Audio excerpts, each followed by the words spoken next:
Wow, a lot of people on here already. Welcome, everybody. Show 625. Ed Worley's here. Pat Dyer. Hello, Patrick. Pedro Foiling Sailor. He's off walking, he says. Peter Taylor in New York City. Pedro down in Australia, of course. Christopher Gillingham. Nice to see Christopher and Jane back from the Solent. They're apparently either sailing or maybe at home in Leamington. Good evening from Denmark, Gordon Smith says. Jonathan Frank on his vessel Reserve. Let's get this one across the line.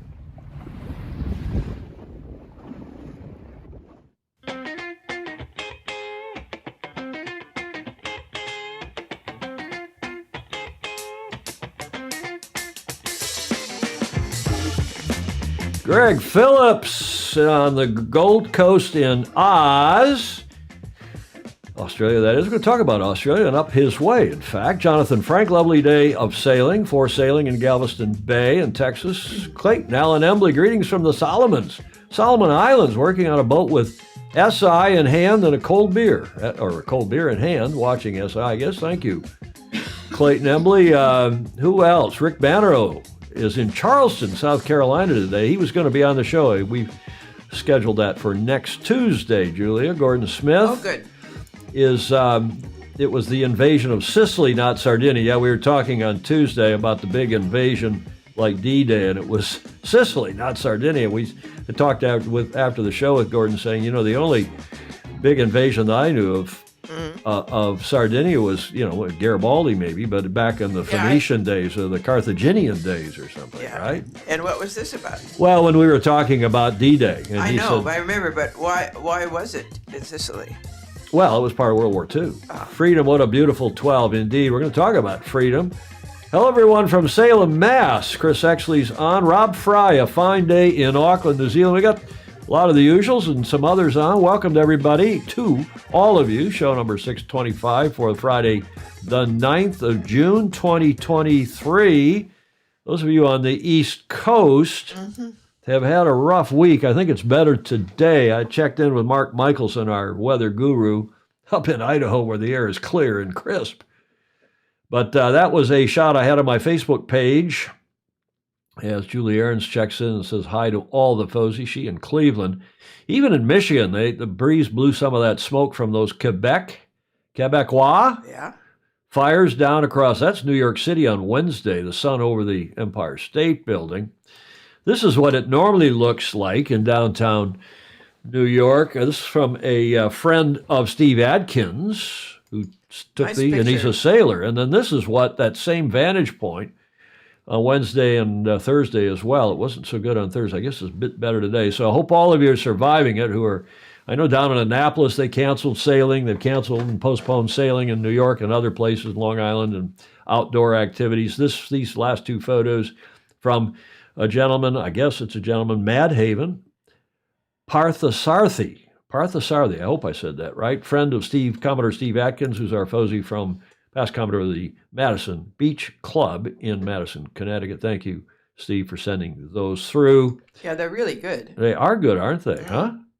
I'll go back and see the before. Beautiful night in New York. I don't know when he took that one, but that was obviously this week from the same perspective. Steve Gruber is saying AQI, the air quality index in New York City on Wednesday was 320. Yeah, it was the worst in the world, even worse than Mumbai, some places where Beijing, where they have terrible weather quality normally. Anything over 100 is considered dangerous. Stingray saying, one hears the smoke all move south to Mar-a-Lago. Making a political joke, aren't we? Huh? I think he's making a political joke. I think so. Well, Mr. Trump, President Trump, has been indicted. We'll see how that all goes. Baton Rouge saying, you in town all weekend. There's sailing going this weekend. You're welcome to join Sailor. Oh, he's talking to Rick Bannerow, who's Baton Rouge, of course, is in Charleston as well. Peter Taylor, who is in New York City, saying, yep, it's clear in New York City. Jody, our next segment, we're going to dedicate to you, so I'm glad you're awake. And here it is 06:05 in Sydney. So as usual on Saturday morning, Jody is up early. Hello to all the Fozy. Hello to those of you in New York. glad you got through it. So many people, Julia, called and said, now we know what you Yeah. guys out here in the Bay Area and in California, I know. SoCal, up here go through when we have these fires. As far as, yeah, it was hard to believe, but I'm sorry they have to go through that too. But Looks like Mars, doesn't it? And it, remember that day? We've had a couple days here in the last years when we had the same right. sort of a look right here in the marina in San Francisco. Thanks again to Steve Atkins for sending that through. Julia, do you know what day it is today? Heaven only knows. Heaven only knows. Here's your first clue. Oh yes, There it was is. a dark and stormy night. Yes. Huh? Mm-hmm. It was a dark and stormy night. We'll see if anybody gets it from that one clue before I play the next clue. What is today? Rick Banner said he brought the smoke to Charleston with me. Oh, dear. Here's your next clue. What is today? Do you know what club that is? Who knows that club? Famously cool club. It's pink. That should help you. Trump indictment day. Ellen Long is saying no. Yeah. We try not to be political on this show. Anybody recognize that club and those flags? At least the one off the yardarm up top. That is Bad Writers Day. Yeah, it's a dark and stormy night. Bad Writers Day, indeed. Rob Fry's got it. The guy in Auckland has to come through with the right answer. That is the Royal Bermuda Yacht Club. I didn't recognize it. Yeah, indeed. And Chris actually got it as well. So why now, if it's a dark and stormy night and we're showing the Royal Bermuda Yacht Club, we'll give you one more clue. A dark and stormy night. It is a dark and stormy drink. That is what is celebrated today. Gosling's Rum promotes this, I'm sure. It is, no joke, International Dark and Stormy Day. It is every year on June 9th.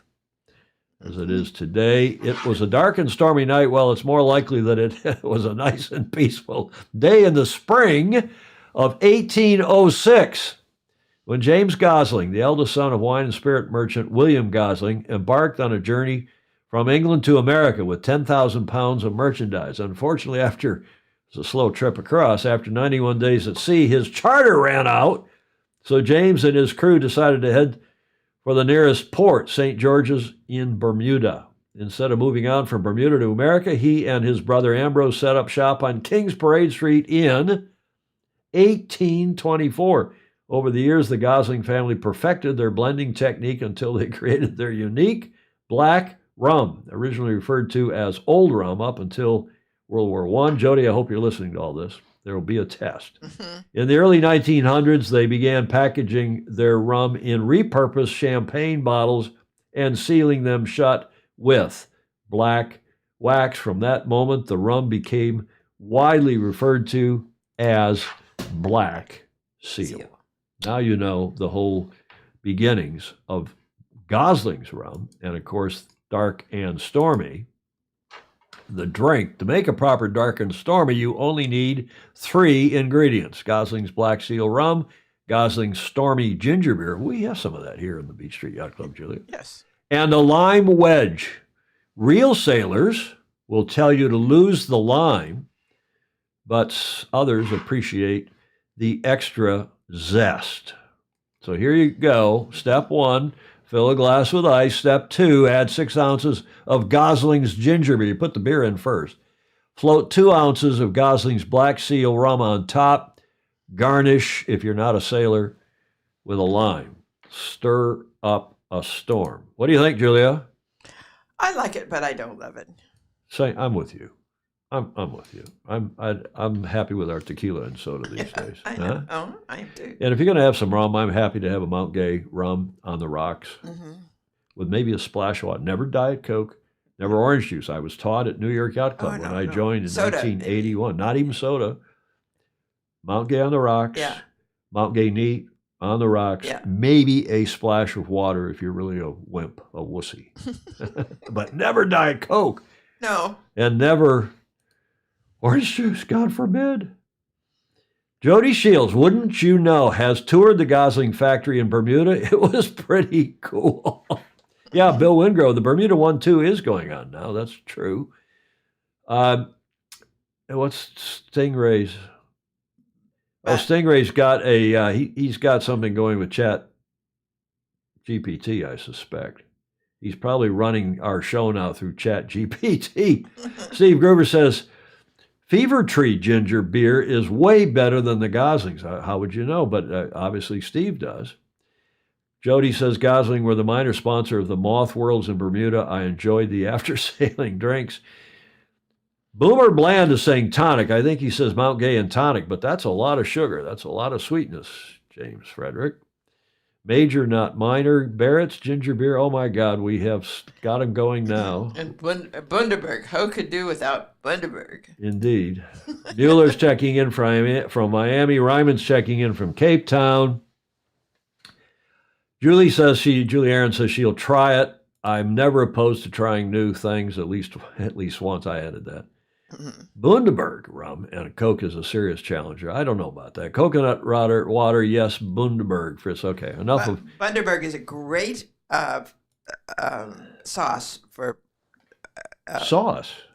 For roasting chicken and stuff. Is it? It's not a rum? It's a rum sauce. No, it's pure rum. But I was cooking a big dinner once in Australia and ran out of basting material, so used Bundaberg. Bundaberg rum, which is better than drinking it, I think. But David James agrees with Boomer Bland. Mount Gay with a splash of tonic is the answer. Well, this is again the drinking show with the sailing habit. Welcome. On the 9th of June, today is World, believe it or not, Dark and Stormy Day. Graham Sweeney is just texting me and say, what, no show tonight? Yeah, we're live, Graham. Somebody text Graham and tell him we're live right now. I hope everybody else is seeing it. He must be having a server challenge up there in Yell, Scotland. We're celebrating today, the 9th to the 11th. Today through Sunday is New York Yacht Club's 169th Annual Regatta. It's North America's oldest regatta. It starts today and has started today in Newport, Rhode Island. Didn't have much breeze, had some lightning, had long delays, but we'll have some live report, almost live reportage from the East Passage in just a few minutes. But first, let's get to our Coach's Corner. Our new picture, Super Fuzzy John Emmett, checks in from the farm, and then he's already headed back to Weymouth. Or so he said in the comments just a second ago. Hi, Tom, Julia, and all the Fosey. I thought you'd expect me to be in Weymouth. In fact, I was, but needs must, and I've had to come back to the farm to do some jobs. So yeah, I'm quite gutted to be away from Weymouth at this very exciting time, and I'm trying out some new things with the audio and the different video, and it's really a learning process, and I think it's helped my coaching a huge amount. Just this idea of being able to think, you know, what the sail's doing, record the sails, the sailor, the body movement, the high frame rates. You can really see the individual body movements and also getting that exposure. So with the moths, they're black sails. So to see the same shape, you need to sort of overexpose. With lasers, we're one of the few classes that are all white sails. And yeah, it's really easy to blow it out and then you can't see it anymore. But yeah, I thought I'd take you for a little walk around the farmhouse. And normally I just do a bit of a still here. And yeah, don't know how well you can see that. Not a lot's changed.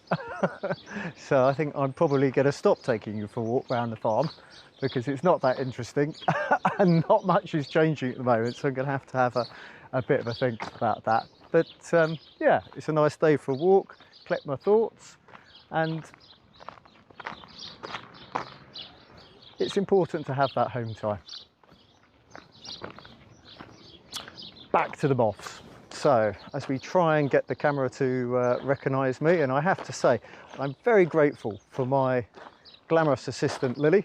I think it's hard to underestimate just how important it is having people help you with this. What I've tried to do is go through a system where I just have a tripod and a microphone, and then I can just be there on the shore to talk to the sailors. Because the thing I notice, and I really notice, if you speak to people fresh off the water, you just have that excitement that adrenaline, and everyone, you know, will tell you your story. If you wait a few, even a few hours, that adrenaline is gone. And it's just so important to catch that atmosphere. But one of the things I was trying to help out for the moths is trying to sort them out with with beers for after racing, which is a very important thing. But my friends are directors of real ale, whereas it appears that moth sailors mainly drink lager. So I wasn't able to help with 200 lagers every day or whatever it is. But it's really nice that this has all been thought of. You can see in the background, spring has sprung. And I was just feeling fairly old, or even, well, maybe middle-aged, was chatting to some of the sailors in a very windy boat park. And some of the performers are just 17 years old. And I thought, wow, wouldn't it be good to have been brought 30 years later and be in the forefront of foiling? And it's interesting, it's this idea of having a squad, and the people who work hard, play hard together, they're really the ones who come out and perform. Because if you put the effort into the squad, then I think your effort gets rewarded. So it's two things. You need that time at home. You need that sort of rest and recuperation and family time. But you also need to work hard. And I think the future is very bright for anybody who just looks after their equipment, their training program, and plans ahead and does things early. Now, it was no surprise to me, just walking around the boat park, I found 3 Ilka World Champions, because that ethos, you know, it's really translates to any boat. You put in the time and you will get to the top.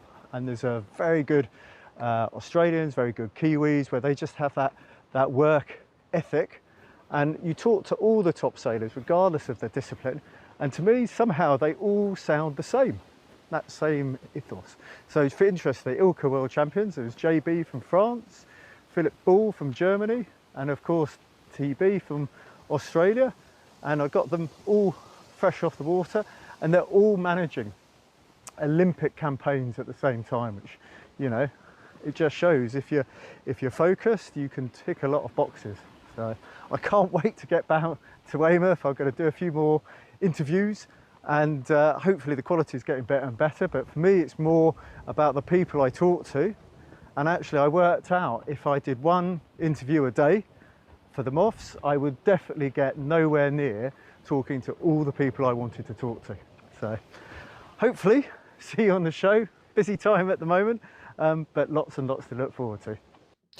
Yeah, a lot of comments coming in, Julia. You see Gordon Smith saying peer pressure, talking about the squad approach. Peer pressure, group identity are powerful motivators. David James, does anyone want to buy a world-conquering lap worth 36? Fritz Miller, I was just thinking that Ilka is a pretty silly name for a class. Yeah, but you know the whole history to that. We had, in fact, didn't we have that, the guy who took over the laser manufacturing here in this country and ended up with the name, owning the IP, the intellectual property to that class. And that's gone downhill from there. What does John grow on the farm? Maybe Julie Ahrens, he will comment for you. Then somebody else, who was it? Oh, it was Stingray. Is John carrying Lily, and Lily is holding? No, I saw that. Did you see that on the GoPro? Yeah. I was wondering too, to be fair, Stingray, I think that John is doing a selfie stick. He's got the camera out on the end of a selfie stick. Clearly, that's what it looks like there, that whole walk. And he's got good audio as he continues to improve. We're going to do that. We're going to do some kind of a something. Yeah, that'd be good to do. And help everybody to improve their AV, their audio, video, their sound and vision. But I think what he means is that Lily's helping him with editing. Well, she's also been doing camera work. Well, she has been, but I think in this particular shot, I think she's helping him, this video, with editing, because he's got a lot on. He's doing all these videos. We're going to play another one in a moment, a cool one from a day or so ago. And that pre-regatta, they've had the UK Nationals for the Moths. That ended today. The Worlds, it starts in another day or so, next week. But John is going to go to his YouTube channel, because he's got interesting interviews with cool people all gathered together. 100 and something, 50 moths all there together. Ryman's saying, don't fall into those stinging nettles, John. Yeah, I think that was part of it. Maybe Yeah, watch out for the hedgerow. Maybe, Julia, it was Lily was doing editing, but maybe she did his hair and makeup as well. Could well be. Huh? Could Didn't well look be. like didn't look like she shaved him today. No. Okay. Now, And I'm sure she knows that. this video promised is from an American, young American sailor whose dad is a Fozy. I don't know if we've had the kid. Ben Rosenberg's his name. His dad's name, Matt Rosenberg. Matt's even today, supplied stuff for the show from Newport, Rhode Island, from the 169th Annual Regatta. But this is the kid, Ben, who's an up-and-coming foiler. He started out in the Wasp. He's now doing the Moths for the first time. He's doing the Moth Worlds. And John caught up with him yesterday or the day before. Have a look and listen. So we're just getting ready for the UK Open here with the Moths, and racing's just around the corner. Can you introduce yourself? Tell us a little bit about your prep. Hi, I'm Ben Rosenberg. I'm from the US. I've been here for 5 weeks training now and looking forward to the racing starting tomorrow. I thought you looked familiar. 5 weeks. That's more than most of the locals have spent here.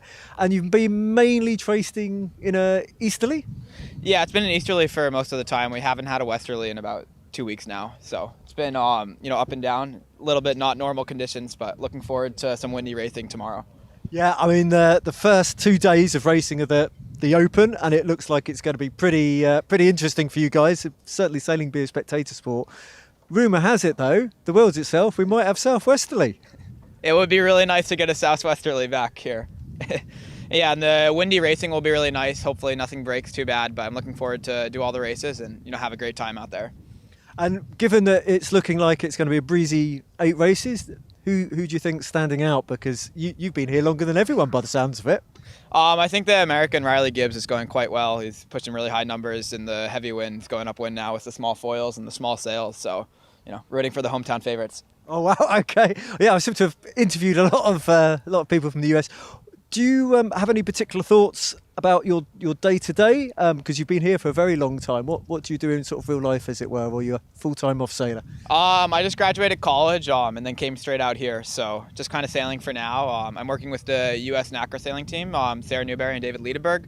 So I'll go do that after this in foiling week. But kind of sailing for now and hopefully going into more marine engineering after the end of the summer. So Awesome. So was that what your degree was in, the marine engineering? I studied mechanical engineering at the University of Rhode Island and did some wind foil stuff and aerofoil stuff while I was there. So I'm looking to transfer more to fluids in the future. Awesome. And just tell us a little bit about foiling week, because that's an awesome week that's just grown and grown and grown, and it gets bigger and better every year. Yeah, so the foiling week should be really great. I did the one when it was in Newport, Rhode Island. That's where I'm from. And that was really awesome. And I've only heard great things about going to Garda and Mount Chesney. So I look forward to it in a couple weeks.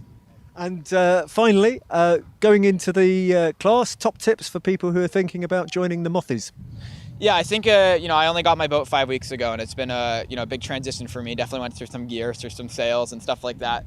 But I think once you get all those kinks out, it's a really nice class to be in. The culture is really nice. I think, you got to get a boat, and once you do and you figure out what you like, then you can start upgrading. But, any boat's a good one to start with, and just figure out what you want and put time on the water. And then, transferring to a nicer boat just gives you extra speed. But you don't need a good boat to be fast. There are a lot of guys on older boats actually keeping up quite well who are able to tack and jibe and, keep up with nice sails and nice foils. So just keep, upgrading when you can, but starting with, bottom stuff is a good way to start. So. Awesome. Well, you've definitely put the time in, and we will follow you with great interest. Yeah, thank you very much.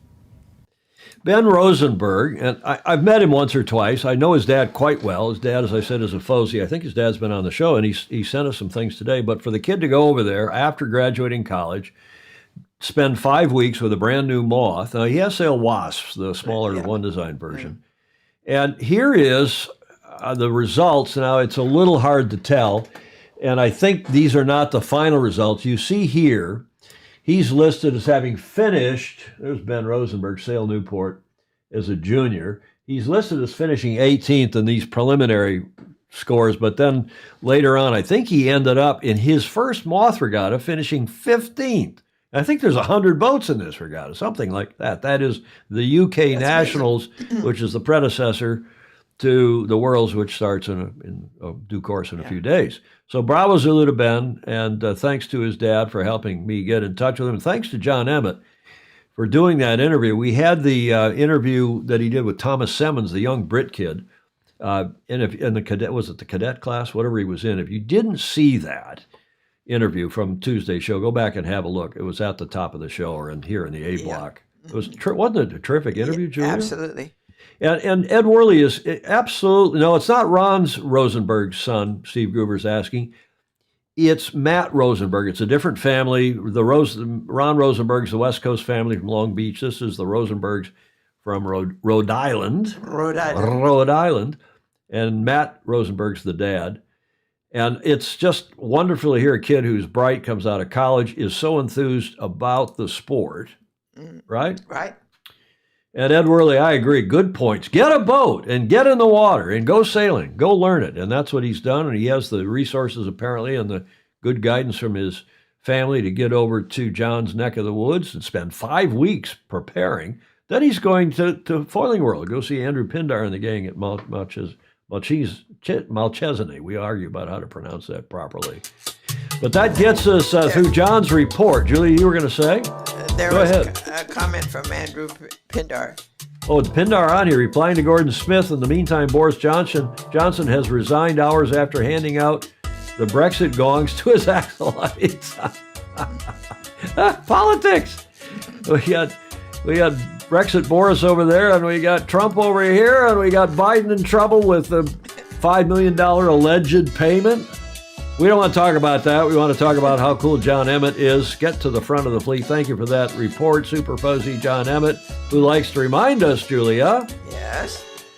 It's always rewarding to like, follow, and share. It is for everybody concerned, and we thank him very much. Again, I don't think he's missed a show in memory. I mean, it's been a couple, 3 years that he's been doing this. We have to go back. Clark Chapin will know. John will know how long he's been doing it.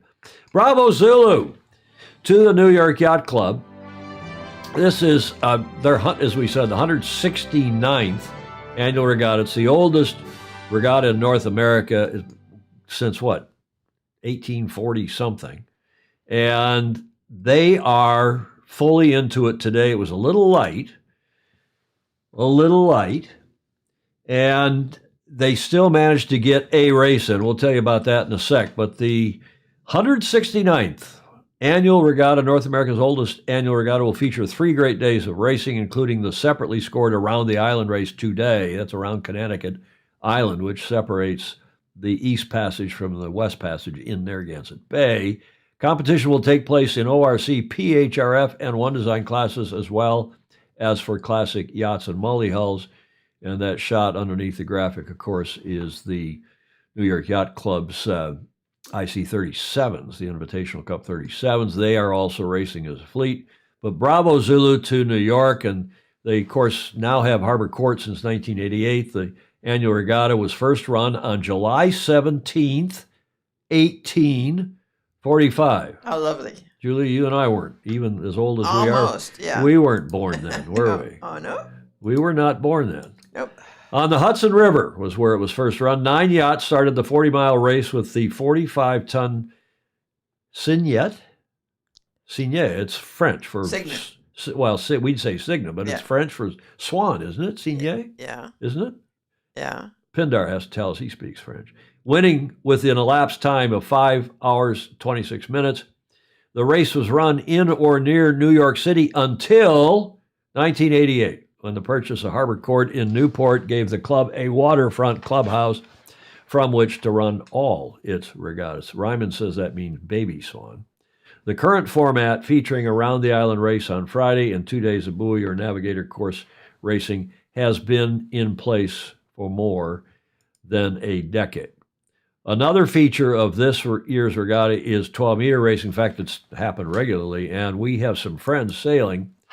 They have chartered, our friends from Newport Harbor from Balboa Yacht Club have chartered the Yacht Defender. And this is from the New York Yacht Club press release of a day or so ago. By weight, the 12-meter modern class might be the biggest one-design fleet at the 169th Annual Regatta, which kicks off today in Newport. While just 4 boats are expected to race in this edition of the North America's oldest annual regatta, they pack quite a punch on the scale, coming in at somewhere around 30 to 35 tons apiece. For reference, the 5-year-old IC-37 that we showed you a picture of a moment ago, of which 14 are racing in the Annual Regatta, weighs roughly 1/10 as much. Then there's the metaphorical impact a competitive fleet of 12-meter yachts can have on a regatta. While the America's Cup has moved on to foiling monohulls capable of 50 knots, the 12s, this photo from racing in their 2019 Annual Regatta, remain one of the most recognizable representations of sailing's greatest competition, particularly in Newport, where former Cup competitors can be found doing sunset cruises, harbor tours, and casual races most days of the summer.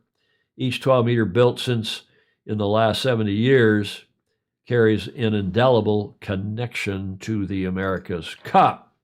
Now, Julia, who is that? Oh, our friend Randy Andy.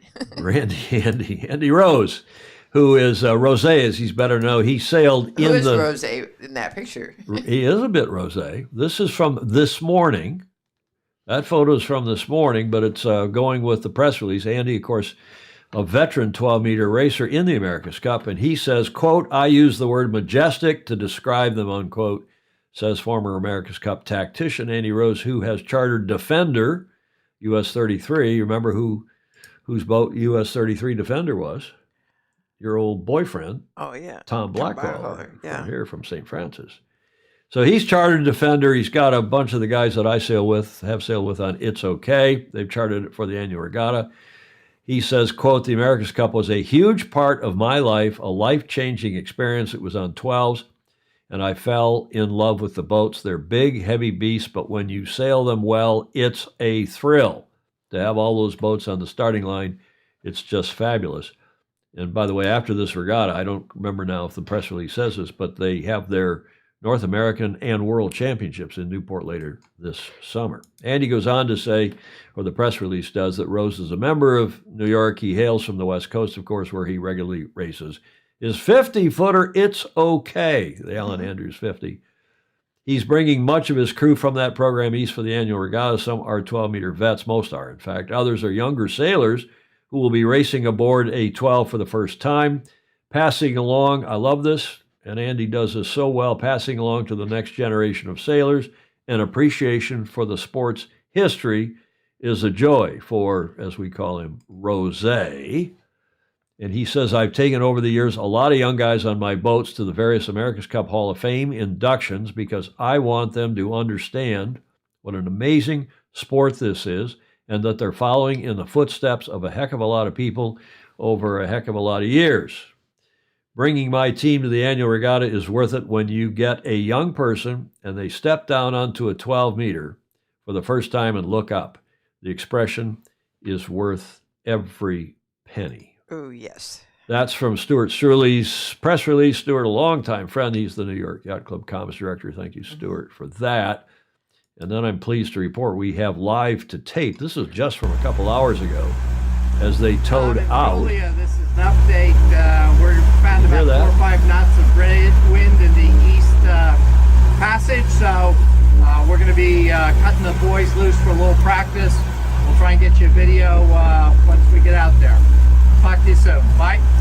Okay, that was Commodore Peter Bretschker, Staff Commodore Peter Bretschker, Chris's dad at Balboa Yacht Club, longtime friend. He's Fozy, been on the show, member of Beach Street Yacht Club. Yes. And he was, I guess he's running the tender to Defender. The tender to Defender. You like that? Yeah, I'm I a do. poet and didn't know it. Yeah. And they towed them out. It's been very light. You can see in the background here boats lining up. Normally, this is the bridge. Newport's over here to the left. They're north of the bridge. And they start this race here in the Central Bay, just south of the bridge, and they normally go out around Connecticut Island, around Beavertail, back up in the West Passage, up around the north end of Connecticut Island, and then come back. See that? I went off. That was pretty good. And then come back under the bridge and finish here in the Central Bay over here toward Fort Adams, usually. Well, today they didn't have any wind, and then they had a lightning strike or two and some lightning warnings, so that got called off. Meanwhile, these guys had decided not to race. They were going to practice, or if it was just going to be a short wind or lure, they might race with the other 12s. But here they are, as you heard from Commodore Bretschker, out as he's towing them around looking for some wind. And thank you, Peter, for that video. Now we have a video also from earlier while they're being towed from our Fosey. You'll remember he's been on this show, Julie, any number of times. Here he is. Good afternoon, Tom, Julia, and the Fosse. We're here at Newport, Rhode Island aboard the Defender, the 12-meter. We got a very light and variable day out here today. Race is currently in AP, waiting for the wind to fill in. We might get some breeze later on, so we got our fingers crossed right now, just in wind delay. Of course, that is young Jeffrey Peterson, onboard Defender in Narragansett Bay today. Thanks again to, this is Chris Bretschker, Peter's son, who was on the boat. He's one of the trimmers on Defender this weekend. And here is, then finally, they got sails hoisted. You can see how light it is. That's Newport in the background. And the racing off to the right, but still has not started when this was taken a couple hours ago. It's still true that those 12s signify what a sailboat is. Exactly. Beautiful stuff. And, Yeah. and Gordon Smith is saying, has Jeffrey had a haircut to get that cap? No throttle, no bottle. Yeah. Yeah. But nice stuff. Thanks to the Bretschkers for those videos. This another video from Peter Bretschker. And then this is what it looked like literally just an hour ago, not even, as this shot was sent through by the aforementioned. This is from Matt Rosenberg, the father of Ben Rosenberg, whom you saw in that interview with John Emmett. You can see they're just casting about. That's Goat Island in the background. They're looking for some breeze. In that photo is these guys that I sail with, and Patrick Lieber.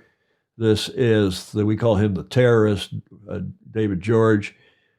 And this, of course, Andy Rose. And by the way, it wasn't clear if I could show this picture, but they said, oh, yeah, you can. Those are, yellow cans. It's not Bud Light. Oh. You know what that is? There's Chris Bretschker and some of the other gang. That is aboard Defender today as they're looking for some breeze, having a little bit of a lunch break. Thank you again to Matt Rosenberg for that photo.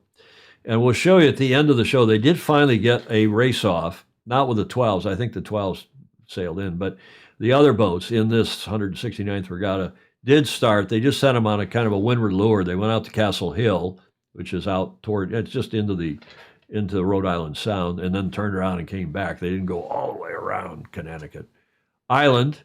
Today, in the 169th running of the oldest regatta in North America, New York Yacht Club's Annual Regatta.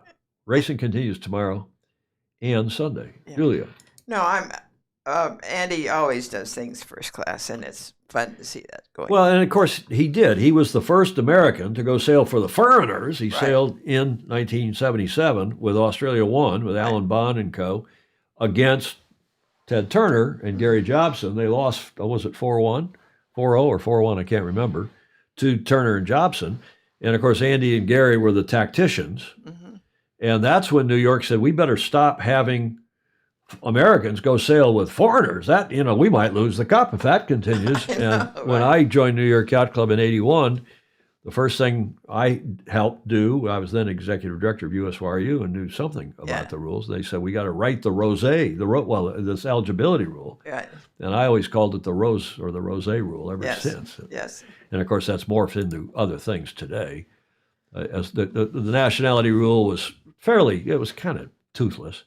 But it helped a little bit, and then some people thought, and then some people didn't like it, notably Alinghi, Hamish Ross, or Ernesto Bertarelli. Yeah. And when we were challenger of record to Alinghi leading up to the 07 Cup, we relaxed the rule because you could move people around, buy apartments. And so we relaxed the rule for the 07 Cup, and it stayed relaxed until the Kiwis have put it back in pretty strongly now, a residency rule and more.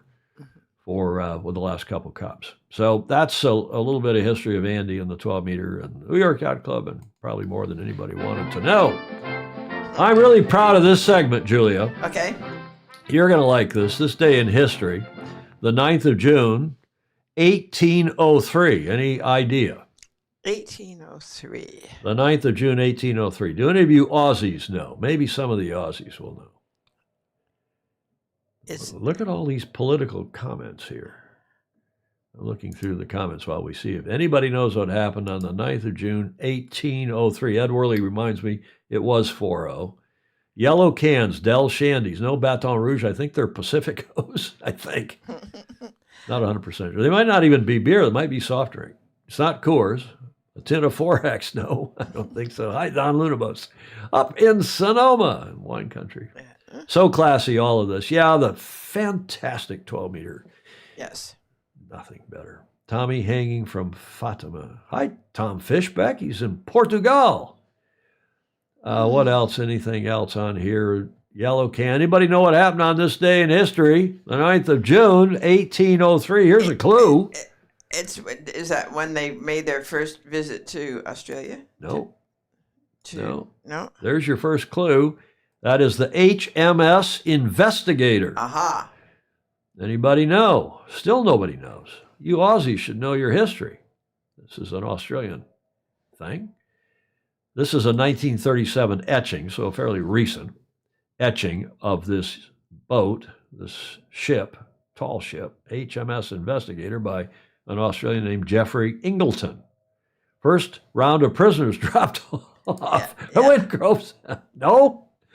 I think they'd already been. Biden had his 21st birthday. It's Friday. It's Saturday down under. Gordon Smith wins. Ding, ding, ding, ding, ding. He wins. It was, in fact, the first circumcision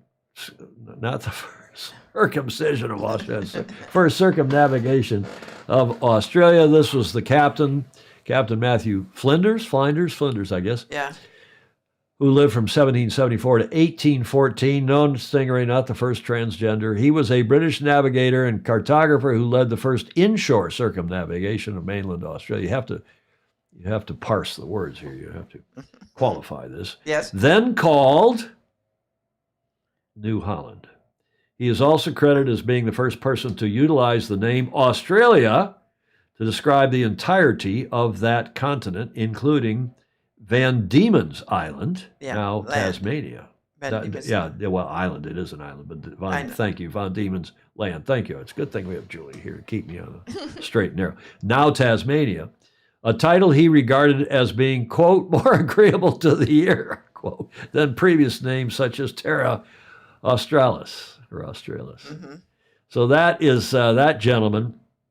And yes, it was the first circumnavigation of Australia that was completed on this day in 1803 by British explorer Matthew Flinders. He got back to Sydney after becoming the first person to lead. And actually, he had to stop here and there to pick up additional crew. People in those days, they didn't know how to treat scurvy. They didn't know how to treat a few other things. But this day in history, the 9th of June, 1803.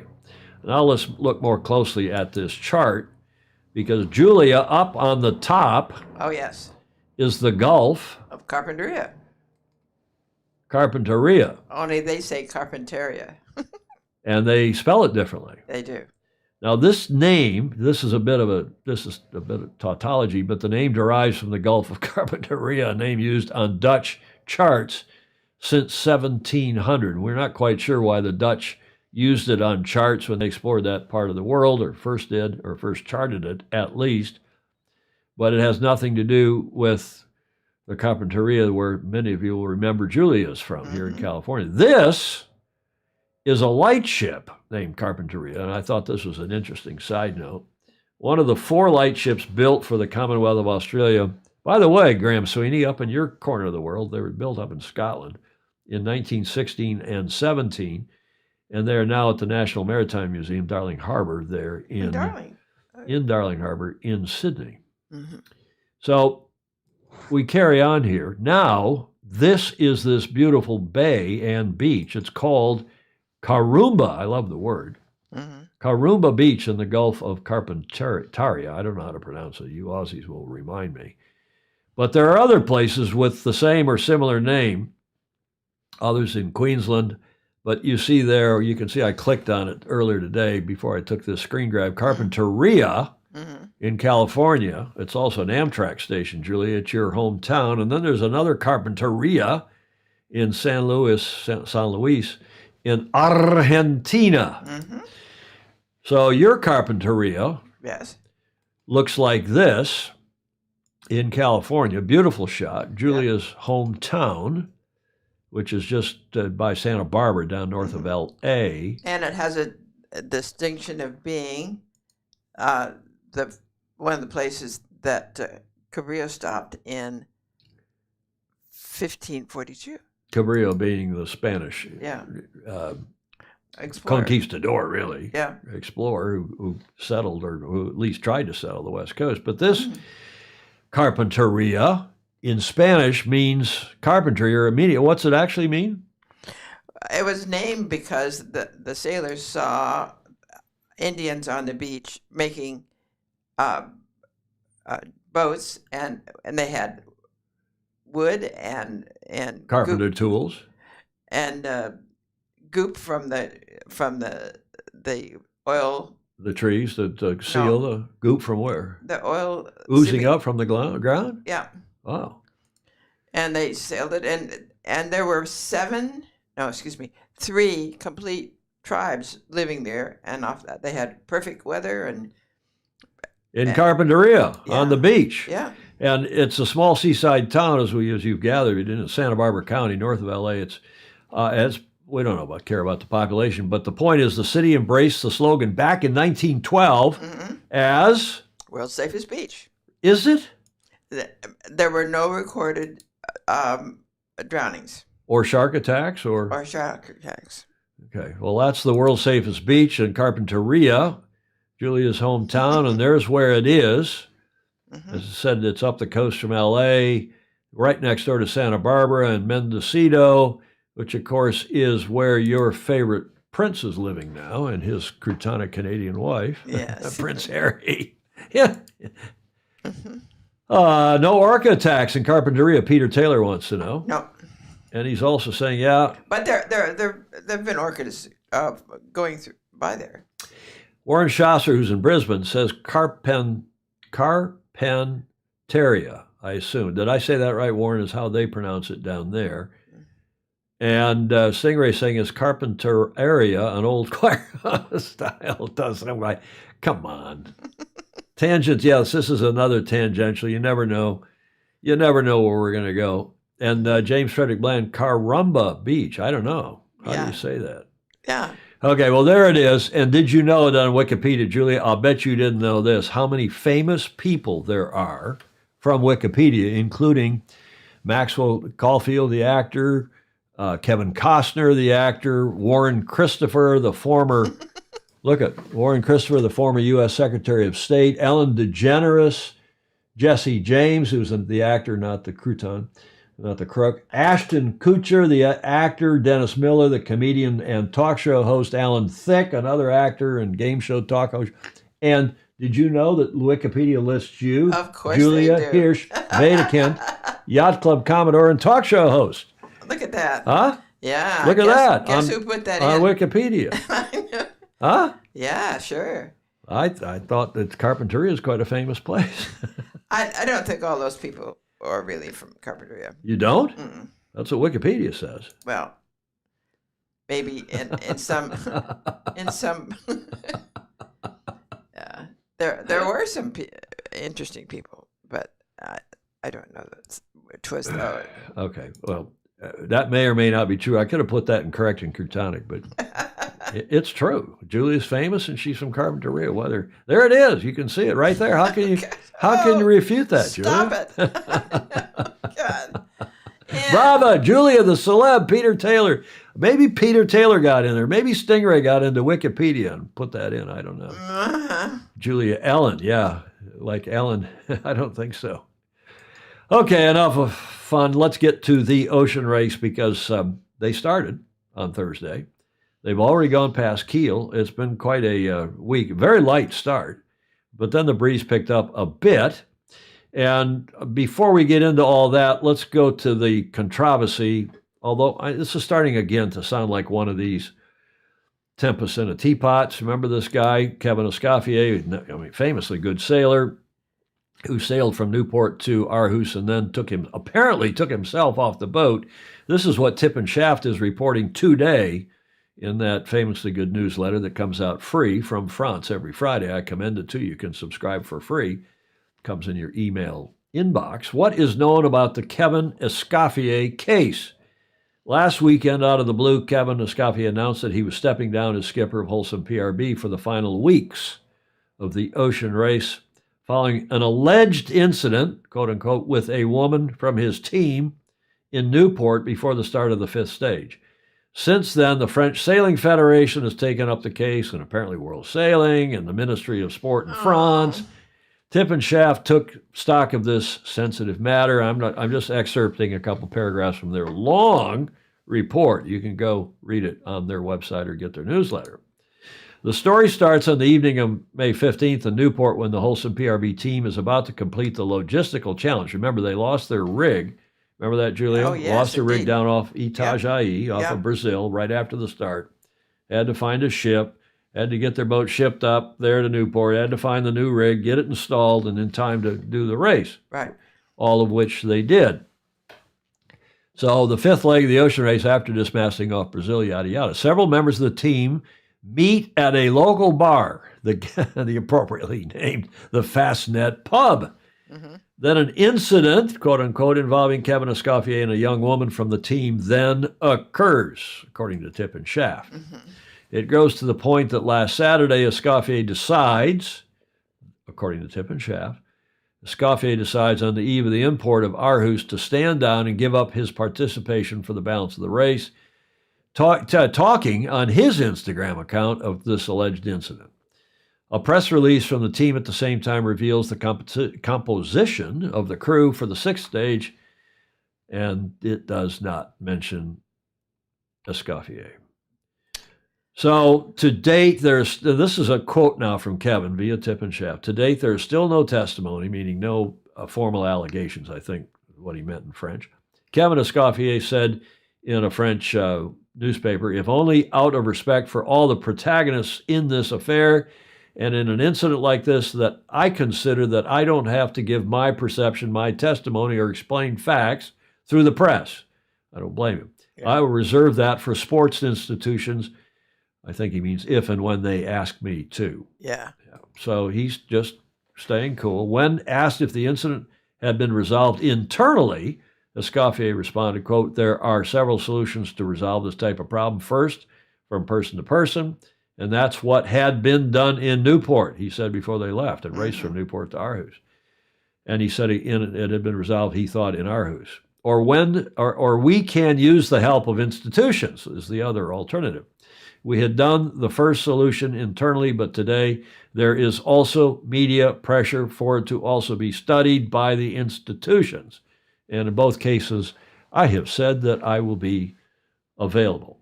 I wonder if that's really necessary. I'm not going to get into it any further than this. I mean, these things happen. You never know. It's he said, she said, or maybe it's not even that.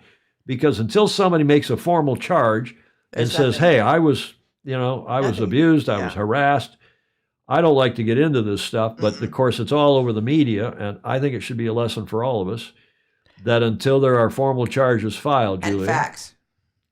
And, you can get to hear both sides of the story. Right. And why all these other institutions jump into it, well, it's the Me Too issue, right? Yeah. And Steve Gruber's saying the Volvo team I was on, and to be fair, it's a little different today because you've got now women on the boats, you got a lot of women in the teams, you got guys who are, I'm not saying this was the case, but, they get into port, they're exhausted, they have a cocktail or three, and, things happen. Steve Gruber is saying the Volvo team I was on had a strict rule of no canoodling between team members. 2 people got fired. As far as I know, they are still married. Yeah. Graham Sweeney's made a joke. You can shake your finger at him, Julia. Oh, no. That's the tip and shaft of the matter. Right. And Clayton Embley agreeing with me. Bravo. Facts and formal charges. Well said, both of you. Julia and I both agree on that. Yeah. And until there are. And I am still happy in Rhode Island, very happy. Is that where he is? No, he's in Aarhus. He sailed across. So, okay, so that's the reporting. I don't need to say anything more about it. And let's hope this gets solved, but properly. If somebody's going to make a charge. Don't have all these rumors going out and commenting in the media. And then the president of the French Sailing Federation says, well, I better investigate this. There hasn't even been a case brought, Julia. No. As far as I know. No. No formal complaint, no, nothing. And who knows how it's going to sort out. We have a nice video. Let's get on to the race and to the proper matters here, but because we have a nice preview video they issued just before the start of the racing. And remember, both the IMOCAs and the VO65s are now racing. Oh, that's right. I forgot. Right? And here is the video from just before the racing started on Thursday. Have a look. It's kind of a new restart in the ocean race almost from here on. And it's great, we've got all 5 boats back in the race. For sure, the next leg will be important. There are a lot of traps around the short legs. It's no big ocean crossings. It's a lot more coastal, a lot more inshore racing. We have a turning mark off of Kiel. It's a flyby. It is fantastic that the race comes to Kiel, to Germany. There's the legacy of the ocean race 2002 in Kiel, and I remember myself being there. So it's a moment I'm really looking forward to.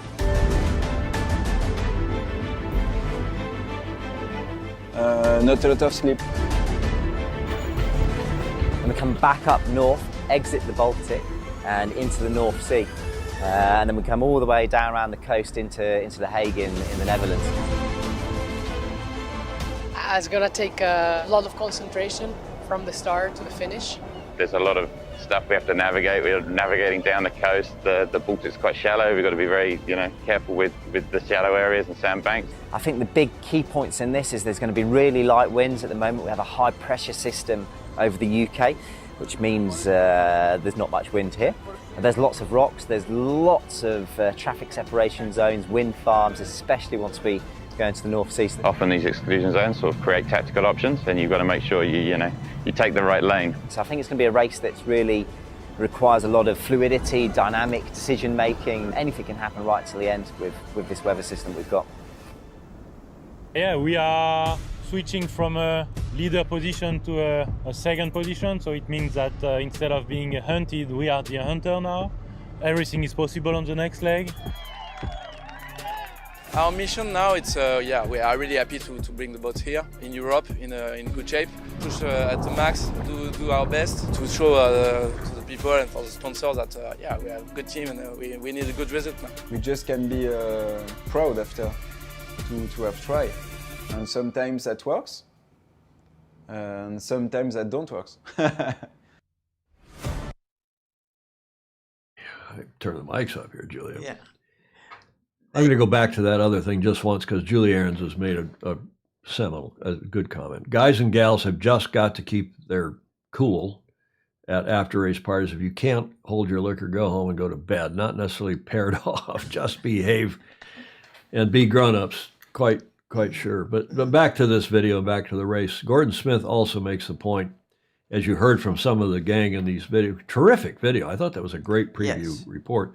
The waters in Denmark are strewn, because Gordon lives there, of course, with rocks, and navigation needs to be spot on. Absolutely. What's this comment that just came in from Stingray? Please make Tom get a DJI Magic. He's become a big drone freak, that is Stingray. He is perfect nerd and sailing enthusiast for filming San Francisco Bay racing. No, I'm not. I'm too busy doing the show and keeping you all happy. Some other news, Julia. Yes. Another one of your favorites. You know who that is? No. That is Francis, Sailor of the Decade, joins 11th Hour Racing team for the Coastal Leg 6 to Den Haag, to The Hague. Yeah. 11th Hour Racing team has unveiled its crew lineup for Leg 6, the short 3-day coastal dash to The Hague, the Netherlands. Skipper Charlie Enright has called in France's Sailor of the Decade, Frank Camas, who did an America's Cup campaign or two with us. A terrific guy, nice guy, smart guy, obviously a hell of a good sailor. I editorialize. He's coming in as trimmer alongside navigator Simon Fisher from Great Britain, of course, Sci-Fi. Trimmer Francesca Klapsich, and Pierre Burras. Burras as media crew member, and you remember that their other crew member, we'll tell you, Amory Ross in a moment, hurt himself. He got, when they ran into whatever they did mid-ocean between Newport, that is 11th hour racing, ran into something mid-ocean between Newport and Aarhus, and a couple of the crew, one had a concussion, and Amory Ross, who was the onboard, or the OBR, the onboard media expert, and also sailing the boat, severely injured his shoulder. So they're replacing him. Yeah. So a little bit about Franck, and then we'll get on to that other. Franck will bring a fresh intensity, this is a quote from Charlie Enright, as we head towards the end of the race. He comes with a lot of IMOCA experience. He is a former winner of the ocean race, and this is an 800 nautical mile, 3-day leg, kind of like the Solitaire du Figaro. And he won that too. He did some pre-race training with us, so he knows the crew and the boat well, and we look forward to having him join the team. Well, he has joined the team. The race is underway, as you know. Right. And the other replacement, and this guy, I don't know him, but I saw him. I looked him up online. Another new face on board 11th Hour Racing is this Pierre Bourras, the hugely experienced videographer and photographer. He is something special, replacing Amory Ross, who is also something special, by the way, who injured his shoulder, as you remember, during the last leg. So another new face on board, replacing, there's Amory Ross in the upper left corner. Okay, so here I check in. I got the live update, and just for the avoidance of doubt, 11th Hour Racing, as you can see, is still in the lead. They've been leading since shortly after the start, have a 9.4 nautical mile lead over Wholesome PRB, and 15 miles over Biotherm, 30 miles over Geo Environment. Remember, they barely made the start here in Aarhus. And Team Elite's is struggling strangely on 31 miles. They should be better than that, I would think, I would hope. Do we know what's wrong? I don't, but let's go look at the race report from a few hours ago today.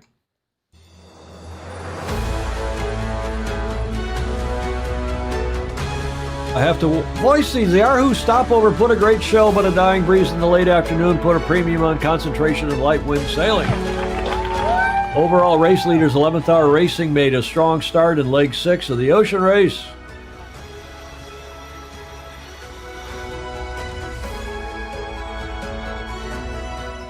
Hectic start, man. There's Charlie. Got out unscathed, but as is usually the case, it compresses again. But good sails up, sun's still up, should be for a couple hours. Off we go. Geo Environment Team Europe have rejoined the fleet after a heroic effort by their entire team. And it was. And it was indeed. Light, look at how light that is. In the early evening, some patchy, this is Thursday night, wind started to fill in from the land, and a night of close racing, tactical racing, ensued.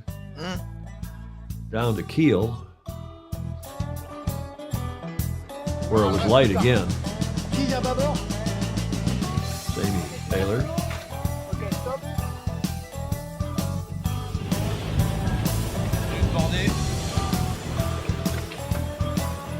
Look at how close they are going in and out of Kiel. Yes. It's mathematically possible for Team Malizia. They need 2 really solid legs and some help. Strong performances from Biotherm and Geo Environment. Not looking so good now for Malizia.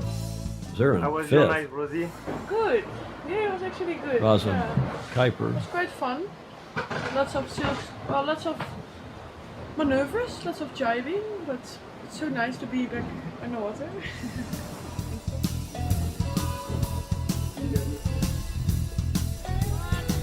Try and get the sheet. Pull it, my hand.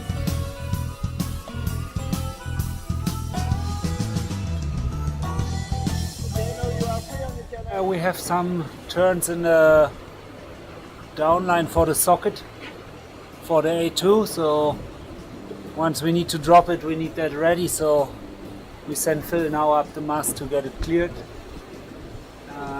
Yeah, it's dark, it's not easy. Maybe for him it's good, so you don't see how high he is. The fleet will race just over 100 nautical miles south, where they will round the turning mark inside the Kieler Fjord, which they've already done, before turning north and back out of the Baltic Sea. And as the gun fires, Wind Whisper. Here are the VO65s. Start at the pin. I guess Wind Whisper Racing Team has been called over the line. will be very pleased here to finish. I mean, this is a well-deserved lead for Team Yayo. 5 boats racing in the VO65 Sprint started earlier in the day. They sailed the entire import section of the lake before taking a turn left out of Aarhus. They did not go down so we to started today, and at Kiel. the starting line we got a very unexpected red flag, so we had to do 2 penalty turns. So we started at the back of the fleet, but we're slowly gaining.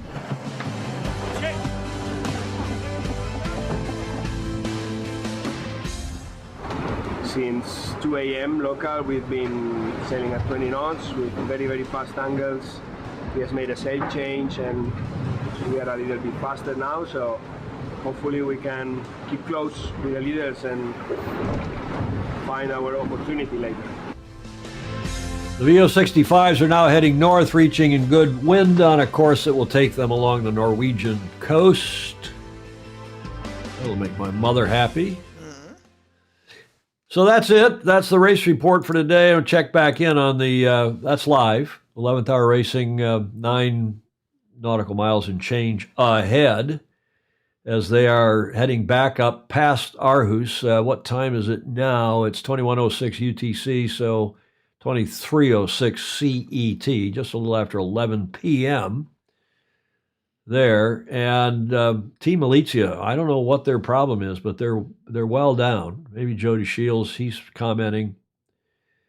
And yeah, Jody, I see this comment about Terry Hutchinson, T. Hutch. Stingray, we'll cover that on Tuesday's show. And Jody, yeah, I've seen the video from when the Wholesome PRB was in a team house in America, and they follow the team to an awards night and then to the pub that the alleged incident occurred. Again, it's he said, she said, and until somebody files some charges and really makes a formal incident of it, I don't want to talk about it anymore. We've already talked about it too much. Yep, I think so. You agree? Yep. Okay. It's rare that we agree, Julia. Have to do it once in a while. We always agree. Almost always. So there's the chart, courtesy of Clark Chapin, our super Fozy in Michigan. And you can see how 11th hour was not leading at the start. They dipped down, and they were behind Wholesome PRB and then passed them and have been leading ever since. And the other team's dropping off. And up until, this was from, 4 or 5 hours ago, I think, Clark. But thank you again for the chart. And it looks like they're going to get in, according to all reports I'm seeing and reading now. They're going to be in on Sunday into up and around and into Den Haag in the Netherlands, The Hague. So we don't need to look at these charts again, although you can see the course here. This is a screen graph from earlier, and that was from a couple hours ago, and then this is what it is now. So they've gained, Wholesome PRB has gained half a nautical mile, apparently. Okay, anything else on that, Julia? Anything else in the comments? Thank you, Clark, for these charts. Yes, indeed. Yes, indeed. Clark is saying, yes, Malizia were OCS at the start, so they started out in a hole. Yes, that's a good point. I had forgotten that, Clark. Thank you. Oh. So but they have not distinguished themselves in the meantime. Well, they've gained 0.2 of a nautical mile, but not so good. I think it's the boat race now between Wholesome and 11th hour racing. And 11th hour, especially as several of you said, with Frank Camas on board. I mean, he's one of the best sailors in the world, period. Mm-hmm. But particularly in offshore racing, particularly in this kind of racing. Stingray makes a bad joke about Frank having been injured by a foiler. What? Jody Shields saying, I don't think it's holding the liquor that's the problem. He's replying to Julie Ahrens. He's saying it's drinking it. That's the problem. Jody's fired up for 07:09 in the morning in Sydney. He's wide awake and right at it. Yeah. Julie Ahrens saying he meaning Frank Camas is one hell of a sailor. He's the kind of crew member who can make a difference. I completely agree. I think Frank will be a big help. He appears to be being a big help already. So, okay, I have fixed our slide for corrector Crutonic. And I don't know why I had code flag E there before, EE instead of CC, and nobody called me out on it. I didn't even notice it, but I've now got code flags C for correct or crutonic, and we've got now, we did this on the show on Tuesday. That is not Jody Shields, although several of you still think it is when he was a baby. Right? Yes, well, it could have been. But do you like that slide? I repaired that slide. Yeah. Now, I'm bringing this up. This could have been a technical tangent, but I don't know if you watched this announcement on, what was it, Tuesday, wasn't it? Was the Apple announcement Monday or Tuesday this week about these new goggles? And every time, Google's done them, Facebook's done, Meta has done them.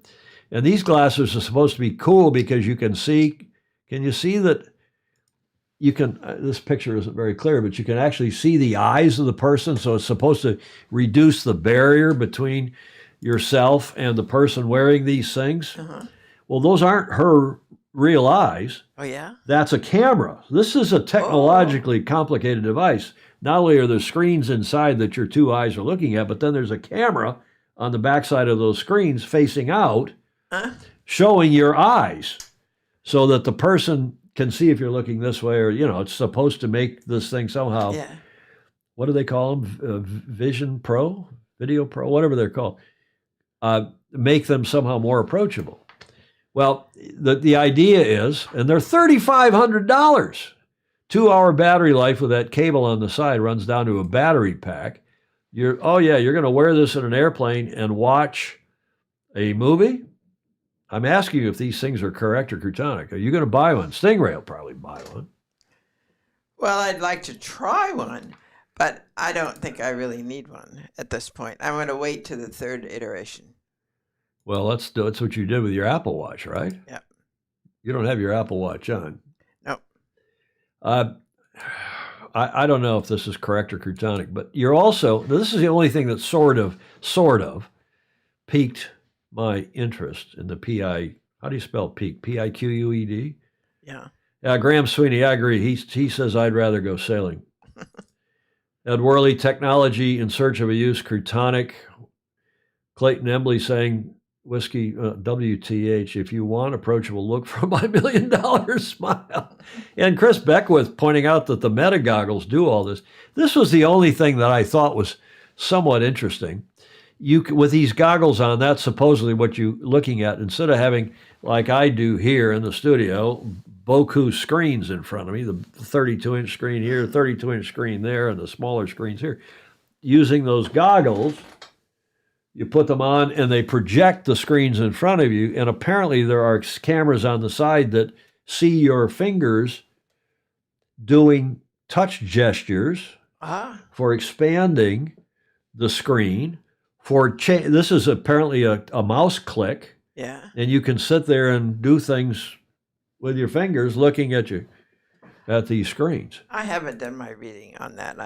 Well, I haven't either, but I've actually the reviews, I've been reading the reviews more than anything else, Julia, and the reviews are coming out and basically panning this thing. I mean, smart online tech reviewers I trust. So I don't know what you all think, if this is correct or crutonic. Alan Clayton Embley saying, I looked into her big black eyes and thought she likes toys. These are not, what is it saying here? Vision Pro, that's what it was. Tierra DeYoung wants one. Well, as Julia says, Tierra, I'd like to try one. Still needs more miniaturization, Chris Exley is saying. And right, Stingray, you can get DJI goggles and then fly a drone around San Francisco from even right where you are. Yeah, okay, I get it. Remember that the crew on the Lingy on IACC, heads-up display is different. I get that. $3,500, Julie Aaron says you can buy a lot of booze for that. You can buy a small used car with that. Well, the first small computers were that, anyway. And Pindar is saying, well, those Sony Walkmans were never going to take off. And, of course, they did, and so did the... Right. Yeah, but I understand. I get the Sony Walkmans. I always got the Sony. As soon as they came out, I wanted one. I bought one for Meg. Yeah. And she stuck her little CDs and put it on her belt or in her case or lunch bucket or something and put her little things in and listen to music to her heart's content. I get it. This I'm not sure I get, but we'll see. Andrew Pindar is much more progressive. he's super cool. You've got to be good at touch typing using the goggles. Luca Craig down in Auckland. But Jody Shields has got the answer. Only Jody would come up with this. At least everybody else probably thinking the same thing, but Jody at least can say it. Imagine what type of videos you could watch on the plane when nobody else can see your screen. Fritz Mueller, it's Curtonic. If an altered perspective on life is what you want, might as well be doing drugs. So here was my favorite review of this, and this is from the British comedian and also YouTube commentator. The guy's got quite a following. And he had, 7,700 views after only 32 minutes, this guy, Russell Brand. And he said, what the Apple Pro mask really will be used for. You see that, Julia? Yeah. You can shake your finger. You know what that means? No, I don't. Well, you see that purple thing? Yeah. That's a TikTok, shall we say, polite substitute for a dinkus. Yeah. And that's what he thinks they're going to be used for. The same thing that Jody thought they were going to be used for.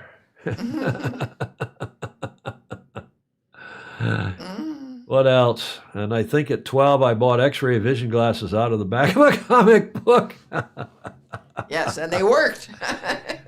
Well, 30, yeah, Steve Atkins, you're right. 3,500 doesn't buy much of a car. That's what I said, an old, small used car maybe. Tom, let me ask a question of Valencia during a presser the night before race 1 of the AC33 dog match. My question to Jimmy was, what can you see through those glasses? I remember that. I was running that press conference. Ted Ryman says, porn! Porn! Yes, of course. Okay, enough of all that. The porn industry is the biggest innovator in technology. Russell Brand is a very naughty boy. Okay. They're all commenting now on Russell Brand. That's we better get back to something a little more serious. I think so. Proper and formal. That is the America's Cup, and again, it's pretty quiet. I won't play the cricket sound again. That went on. That did go on a little too long. I listened to the show afterwards the next day, and this is an interesting video, just out.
Okay, I like the video, and you always, at this stage in a regatta, year plus out, year and a half out really, you have to start recruiting volunteers because things are happening already.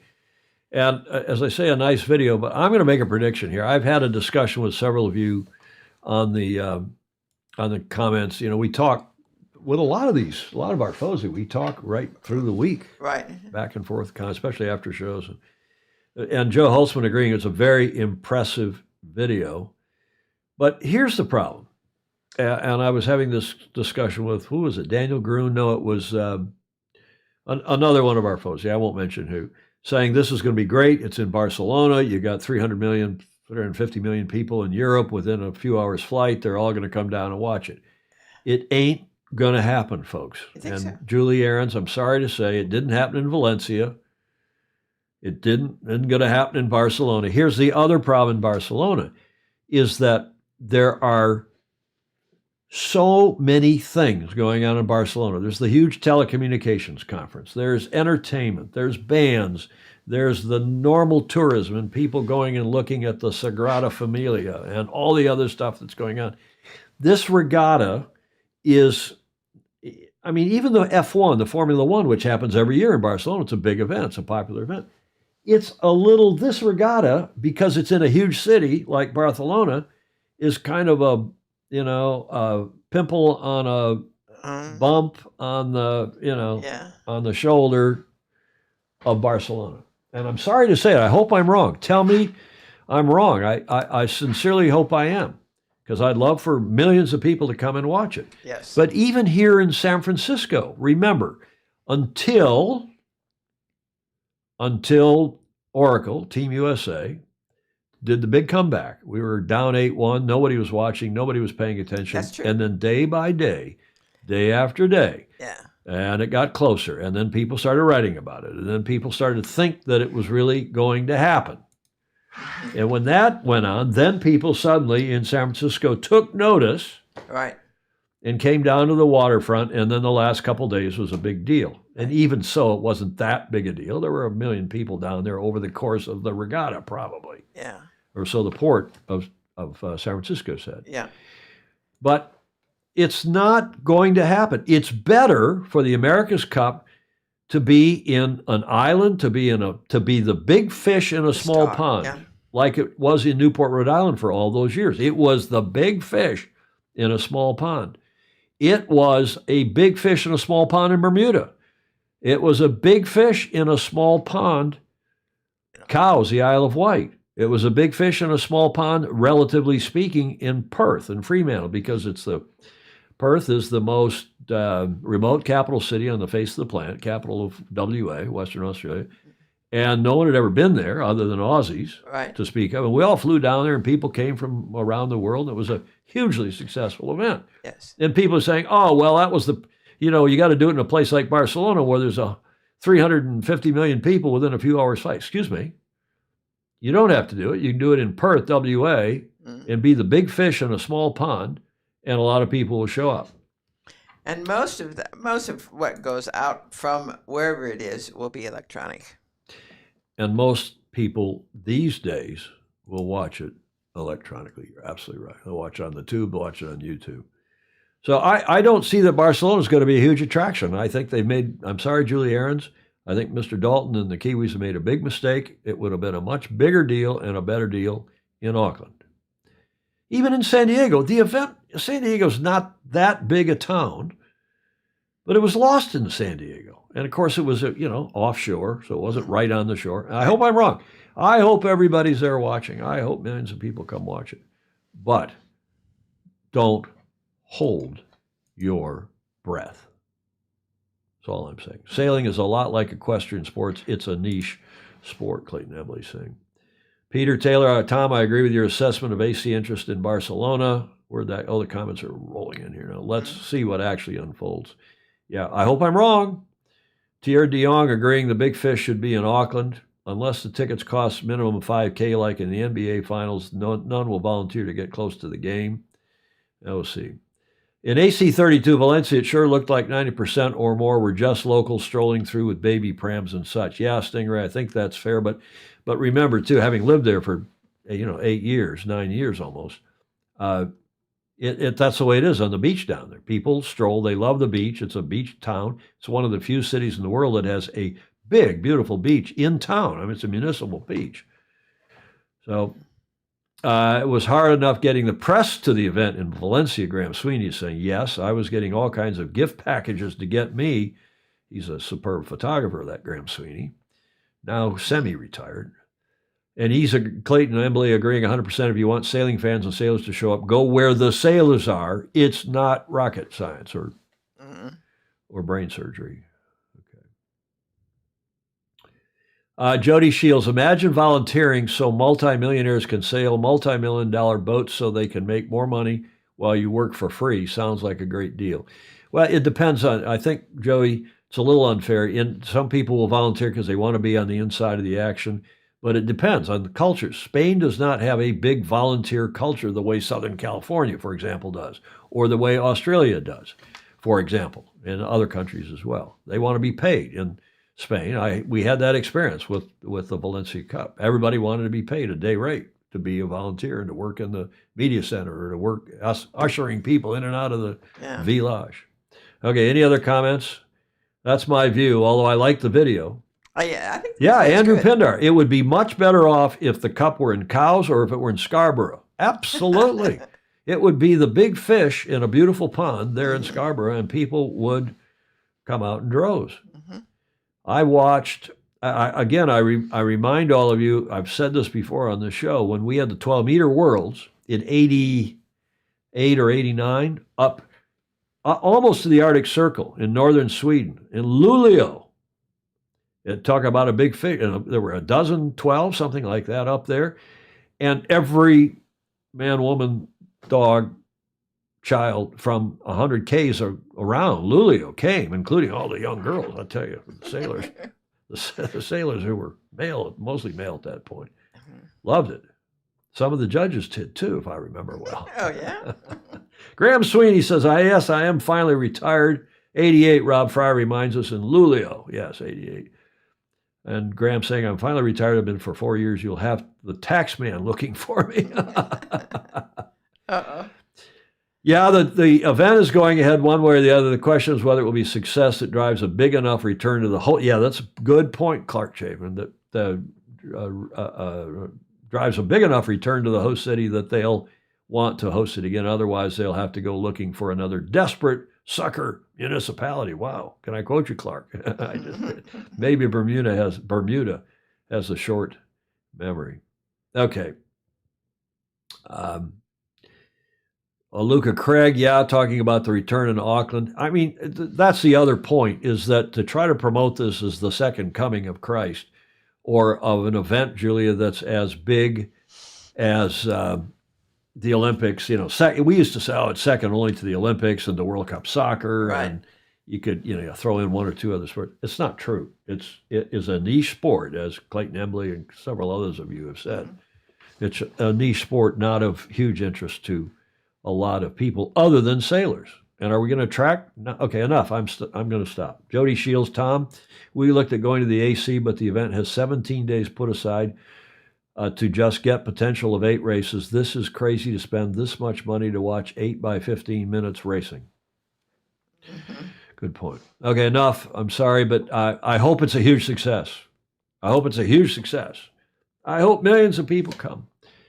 But it's going to be, I'm sorry to say, well, you know what I think. Enough of that. Okay, let's carry on here to the last leg. We're an hour and a half in, Julie, an hour and 28 minutes. How'd we do that? Time flies by when you're having fun, right?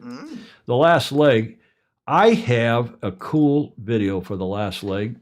There is a super yacht regatta underway at the Yacht Club Costa Smeralda on the Emerald Coast in the northeast corner of Sardinia, Porto Cervo, at the YCCS. Have a look at this fabulous video and eat your hearts out.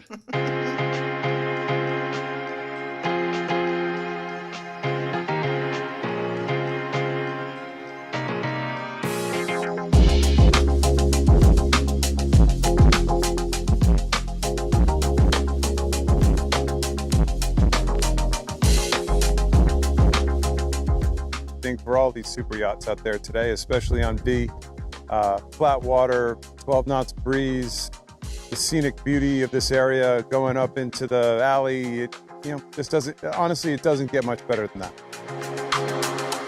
It's a wonderful place to sail. Obviously this time of year is a little bit lighter, so we were treated today with a nice breeze, and looks like we'll get the same tomorrow. But come September, when it's a little bit windier, this place is just unreal, sailing up and down the straits.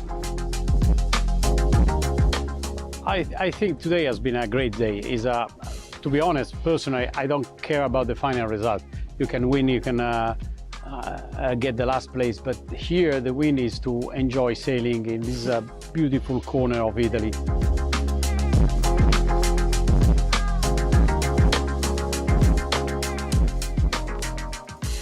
The Giorgio Armani Super Yacht Regatta. That is, if you ever have the chance to go there to YCCS, Yacht Club Costa Smeralda, I've had the pleasure of sailing there and judging there any number of times, Far 40 Worlds, Maxis, this and that and the other thing.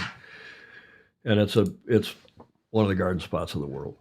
Especially, even if you're not a sailor, it's just a fabulous spot. Nice regatta, obviously. Go back a couple questions and comments here. before we wrap this one up. Stingray up in Seattle.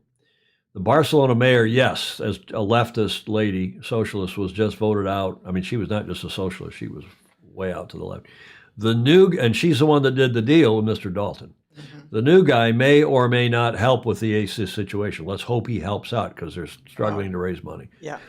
But the S fighting, that's a nautical term, a term of art, but the Shiza fighting in B, meaning Barcelona, is pretty vicious about most any side. Remember, Catalonia is still, at some people, a lot of people, want to see them succeed.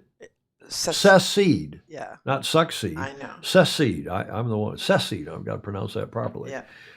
From Spain. And there's a constant tension between Madrid and even irrespective of which political party is in power, having lived there for a number of years. Yeah. Clark Chapin, as Dennis Miller would say, well, I don't want to go off on a rant there, but is that a clue, Clark? Okay. I just want effing coffee-flavored coffee. That's, yeah. Why would anyone want the cup in cows unless maybe to commemorate the longest lose? I think John Lamberts Van Buren, in cows would be fabulous. Up in Medemblik, John, up in, at the end of the IJsselmeer, even in the IJsselmeer. I mean, it's just, yeah, and Ken Reed is right about that regatta. We've just seen the video. It just doesn't get any better. Yeah. Jody Shields, this is on my bucket list for sure. Any big boat owners looking for a fat Aussie for a crew member with a great sense of humor is a hell of a good sailor. Yeah. Give me a call. You can do some commentary too. If they succeed, will they secede? Thank you, Clark Chapin. Mm-hmm. If at first you don't succeed, keep sucking till you do suck the heat. Clayton Embley. Yeah, Catalonia, Fritz Mueller, Catalonia does have their own language. Well, the Basque, each of the regions in Spain have their own local language. And of course, we've said this on the show before, Valencia, where we lived for almost 9 years, Valenciano and Catalan are essentially the same language. They have a few extra letters with some curly cues and here and there. Yeah. But if you ever say to a Catalonian, oh, well, you speak the same language as the locals do in Valencia, or vice versa, they hate each other. Yeah. It's like Michigan and Ohio. It's like Stanford and UC Berkeley. Mm. It's like USC and UCLA. Mm. And we could go on. Now I want anyone but the RNZ to win the cup. Well, I want the best team to win, irrespective of who that is. And for the fairness to the sailors, hopefully they will. But what a regatta this is. And was it? I think it wraps tomorrow. I think it's done. Mm-hmm. Okay, that gets us to the finish line. The J24 photo from Davis Island Yacht Club down in Tampa. And as promised, this is a photo from about an hour and a half ago, if that. I mean, it's just before we started the show, an hour and a half ago. You can see, those of you who know Newport, this is Castle Hill. Newport's in here. The bridge is back here. You can see the bridge here in the background. And this is the East Passage of Narragansett Bay. They have started down here in the light air. There's maybe some 12 sailing around down there. I don't think the 12s raced, but maybe they did. And instead of sending them around the island, they'd have to go out here to the off the screen to the left. They sent them out around probably, I don't know, buoy 2 or something, and then back in just as a quick windward leeward in that light southerly that you can see. So that's what actually happened today in Newport, Rhode Island for day one of the oldest regatta in North America, the 160, what is it, 9th, 169th? I think Was that it, Julia? I think that's what it was. Okay, they're back and forth. As John Stewart once said, this Michigan and Ohio thing is like Sunni versus Shia. That is true. Mm-hmm. But it's why I like Julie Ahrens so much, because she doesn't think, even though she's in Ohio, we think very highly of her. Yes. Right? Yes. Don't we? Yeah, absolutely. We don't hold it against her that she's from Ohio. Not yet. Gordon Smith says he thinks the contract there is for 2 cycles of America's Cup. Well, it normally is not for 2 cycles, but they have, no question, that whenever you do a deal, they have the first right of refusal, the first option, some contract language like that. But there's always wiggle room to get out of it, so we'll see. Newport is and always has been a beautiful venue for sailing. Nothing compares, Julie Ahrens is saying. Well, it's true, but there are other places. I think Cowes is fabulous. I think Costa Smeralda in Italy is fabulous. There's lots of nice places. San Francisco Bay is nice. Sydney Harbor is nice. Auckland is nice. Lots of nice places for sailing. Not so much Barcelona. By the way, the other problem with Barcelona, and everybody's talking about it. Gary Jobson gave a talk here at St. Francis, Julia, the other day, the Wednesday Yachting Luncheon. And the talk was supposed to be about the future of the sport and what we can do to help increase participation and growth and so on. It was mostly about Gary and his participation in the sport. Mm-hmm. But even he said, look, we got a problem in Barcelona because there's not a lot of wind, and it's famously, on the western end of the Med, it's famously wavy. And stuff comes in there, bounces off the breakwater. I mean, I was there for the 92 Olympics, out there bouncing around in an umpire boat and a judge boat. Yeah. The whole 10 days, 2 weeks. And it's rough, especially rough compared to the amount of wind. We'll see. Okay, so winners of the day. Everyone who is racing in the 169th Annual Regatta in Newport, Bravo Zulu, again to New York Yacht Club. They do a class job. The croutons of the day is U.S. Sailing. Thank you, Ed Worley, for this, for putting out, if you can believe it, a One Design tracking survey for the next generation of sailors, assessing sailing trends of the next gen. And this is a survey, if you read the fine print, for those under 30 years of age. Now, why in God's name, Julia, would you put out a survey for people under 30? If you want to know the trends, you want to survey everybody in the sport. This is just on SurveyMonkey or something. It doesn't cost any more to put it out for a broader group. You put it out and you say, Julia, what do you think at age 80, whatever you are? What do you think, Tom, at age 70? What do you think? What do you think, Clark Chapin and people down through? Yep. And then specifically some questions. If you're under, tell us how old you are. And then for those of you under 30, answer some of these questions. For those of you over 70, answer some of these questions. Yeah. I mean, why would you do this, Julia? Perspective. You're so polite. You're so kind. The findings will not be sold. The results will be presented to U.S. Sailing stakeholders, class association member organ, U.S. Sailing Committee, and others interested. What it is, you see the last sentence of that first main paragraph right here? This will also allow us, you finally hear what they're really doing, to better understand the trends of gender and racial diversity within sailing. Everyone under 30 years of age is encouraged to participate. If you want to know the trend, why don't you ask old people as well as the young people? Right. Croutons. And I've gone through the survey, and it's a DEI survey. What are your pronouns? How do you identify? Oh, my gosh. I'm not kidding, Julia. Oh. Thank you, Ed Worley, for sending that along. They're the croutons of the day, this 18 to 30-year-old DEI survey. I wonder when we're going to lose that. It's just a phase. It's just the pendulum is swinging to the left, and it'll swing back to the right, just like you do in your chair there during the show. You're over to the right. In fact, as we talk about DEI, you get further to the right. There you go. Let's see. Steve Gruber, what are the comments? Hey, we on the One Design already did a general survey. We noticed that we had very little survey responses from younger sailors.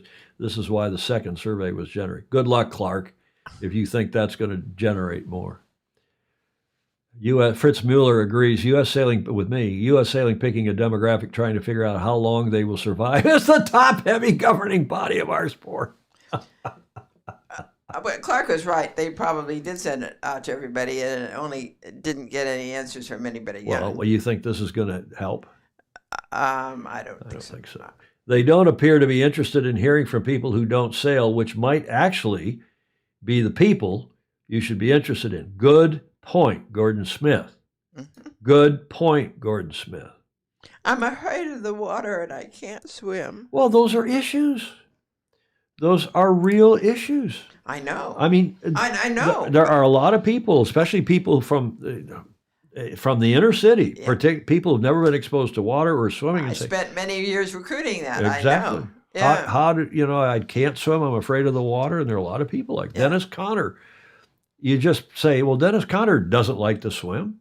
I mean, I spent my whole life trying to stay dry. I know. I don't like getting in the water. I don't like swimming. Seriously. I know. Dennis Conner said he could never swim. He didn't know it. We can all dog paddle. Okay, enough of all that. We get to Julie, we have one finger wagger in here. Okay. I couldn't resist, and I'm not going to say who sent it, but you all can probably figure out who did. The first one, though, is clean. My doctor recommended. This is for us. That's old farts here, Julia. Huh? Yes. My doctor recommended a stool softener. Oh, good. Huh? Yeah, great idea. That's from our longtime friend Joe Holtzman, who grew up sailing at our club. He's a couple years older than I am, but he's Clark Chapin, and we all sailed at our little club. He's on here now all the time, Clark. Nice. Joe, thank you very much for that. He sends a few things. This came from a European about your almost hometown, Julia. Yeah. Just where you grew up north And of that's there. true. In fact, Los Angeles is an hour drive from Los Angeles. That's true. It takes more than an hour to drive across Los Angeles. There were some great jokes, too, about, hey, if I wanted air quality like this people in New York, Yeah. and Bill Cook in Annapolis and others saying, if I wanted air quality like this, I'd move to Los Angeles. Oh, dear. Okay, thanks, Graham Sweeney, for that. Now, Julia, here. I won't say who sent this. Oh. No public motorboating permitted. You can shake your finger. I don't know what that's about. Motorboating. Well, some of the guys on here will. In fact, I'm sorry, I couldn't resist. I laughed and laughed and laughed when I saw that. No public motorboating. We'll get Jody or somebody, Stingray, somebody to explain that. Maybe Ted Ryman. Finally, give me coffee to change the things I can. This is an old quote, an old saying, but I've never run it on the show that I remember. And wine to accept those that I cannot, because we are, after all, the drinking show with a sailing. We're going to need a drink after that second to last cartoon, Julie. Yes. I hope that didn't offend you. Were you offended? No. Oh, I know. You're a big girl. You sent the pendulum has been swinging since the revolution. Yes. It appears that U.S. sailing has lost it. Joe Holtzman, it sure does. Ted Ryman says he's under 30. Wink, wink. He wants to do. You can go do the survey. Anybody, I did it. I didn't do it. I started going through it. Yeah. And no one. How do they check your age? What can they do? And did you swear to it? Jody, I did not. I didn't. I got through the first three, and they started asking the DEI questions. I said, okay, now I see what this is all about. A good sailor should never need to swim. Julie Aarons, Auckland would have been wonderful. She's talking about the cup, but we all got locked out. Yeah, okay, but that was COVID. You would have gotten locked out even more or as much in Spain. But it is such a long way to go. But once you travel to that part of the world, you stay and explore Australia and all of that part of absolutely. Good points. I'm a Graham Sweeney. The drinking show with a sailing habit. Julia, your witness.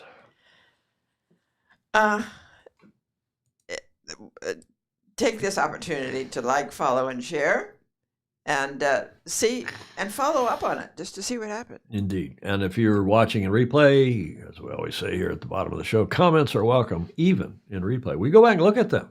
So don't say anything curt-tonic. And we do have a big horde of people who do use replay for lots of reasons. Well, people are working. Yeah. People are, they're in Europe. It's, what time is it now? In London, it's 22:44. On the continent, it's 23. It's almost midnight on the continent. They're out partying. They're having a nice dinner, and they've had some cocktails, and they want to go to bed. Down under, it's Saturday morning. And other than Jody Shields, who's, he gets up and watches, and the gang in Brisbane and a few of the rest. Thank you all. If you'll help us out, please become a patron, patreon.com/join/Sailing Illustrated. Thanks to all who gave us media, images, video, and audio for today's show. Julia, any final thoughts? No, we were talking about it earlier. Grateful to everybody who sends us stuff, because it makes a lot of difference. We are indeed, and I hate doing this. This is my least favorite thing to do for the show. Julie is usually down here by the time I'm doing this at the very end of the show, and I piss and moan about it. But we try to list everybody, not because we're really required to do it or not, but because we appreciate so much the people that give us things, including the Fozy, all of you. Right. And because it's the proper thing to do at the end of the show. Julie Ahrens, thank you. Good show. Thanks to all of you for joining us. Great show, great show. Thank you, Joe Holtzman. I love this show. Everyone have a great unsmoky weekend. Yeah, I hope if you're in the Northeast or in the Midwest even where some of that smoke's coming through, you do. Reminder that on Tuesday, we got our friend and Fozy, Rick Bannerow, coming on next Tuesday the 13th. He's going to give us, I don't know what we're going to talk about, but he's such a cool guy. Raconteur, long time. He knows everybody and anybody in the sport, at least in this country, especially in the East Coast, where he's in Connecticut. He's going to give us an update on what's going on in this summer, East Coast summer yachting, and he does fabulous photography as well. Rick Bannerow will be with us.